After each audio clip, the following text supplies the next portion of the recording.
Can't believe it, after 8.5 years that we're finally here and ready to dig.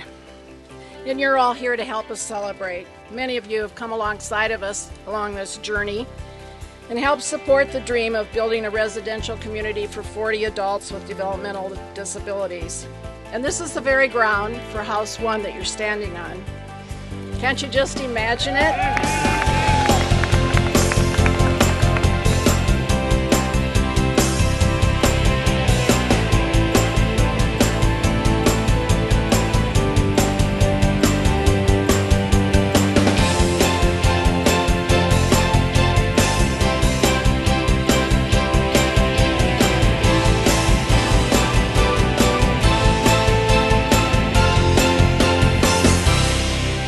It's always fun to see a house get built, and this one in particular.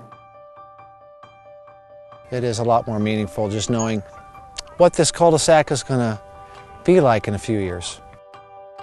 It's a different house not only because it has, 8 residents plus caretakers, but it's different in that its purpose. Its purpose is to serve the community, serve adults that need some assistance from day to day.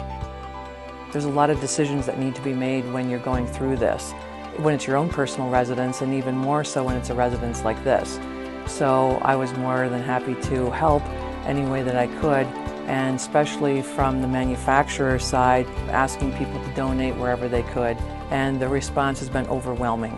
All these national manufacturers have then helped us provide phenomenal product at really a reduced rate so that we were able to come into budget, or in some cases under budget.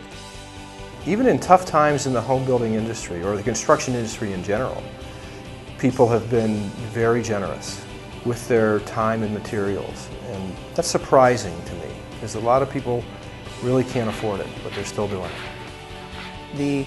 The number of people that have been participating is great. From the architect to the contractor to all the subcontractors to all the suppliers, the manufacturers. It takes a lot of people to make a residence like this work and be able to be built. And when they know the facts and the uphill battle that we're fighting, and once they know what the need is, then it's easy to fulfill. Project received an award from the Sales and Marketing Council of the National Association of Home Builders. It's called a Community Spirit Award. They just thought that this embodied all good things that builders do for their community. The judges were pretty overwhelmed. There was a special judges award. This is actually a built environment. I think that did capture the judges' attention, is that we're actually building something to house people. And that's what they really liked, this was a home. It's a great space in there.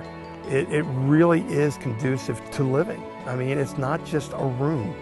I mean, it's got a great prep area in the kitchen. The dining space the interior designers laid out is really very interactive. The bedrooms create privacy. They create a place for the kids to get on a computer, to tune in on TV. It's a place of sanctuary to them. You can draw stuff and say, well, that's what the intent is here, but to walk through the space, you actually see it come to light.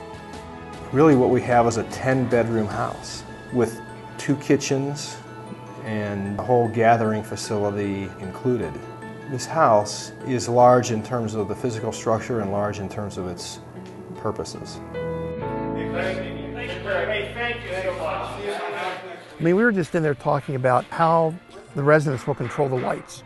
And we came up with the idea of maybe we ought to have a little bit of path lighting in here that's always on a timer. So if for some reason one of the residents had to get up in the middle of the night, there would be path lighting in the hallways. They might forget to turn on the lights, they're up above, but there's some thought to what's going on in there. And everybody's got thoughts. That's the really cool thing. So it becomes a very cool collaborative. Before this project, obviously I was aware that those people needed a place to live, but it never dawned on to me who would help take care of those people. It was a somewhat of surprise and a little bit of a shock to me to find out how great the need is. This need is much greater than the Glory Home project in this cul-de-sac. So we build 5 houses that are going to serve 8 people. Well, that's 40. I can't even tell you what the number is now. So this is great, but it's just brushing the surface. And hopefully this will spark a fire and be a model for other communities in Colorado and around the country, that this is a great model for them to work from. When I was at the Nationals, talking to other people about this award that we received, it was just a proud moment. It was just like, you know what, it can be done. Our homes will be built with bricks and mortar, but the heart of our homes will beat because of a caring and concerned community. The only way we were able to get this far and to build this community is first because of our Lord, and second, it's because of you who have listened to your heart and acted on it.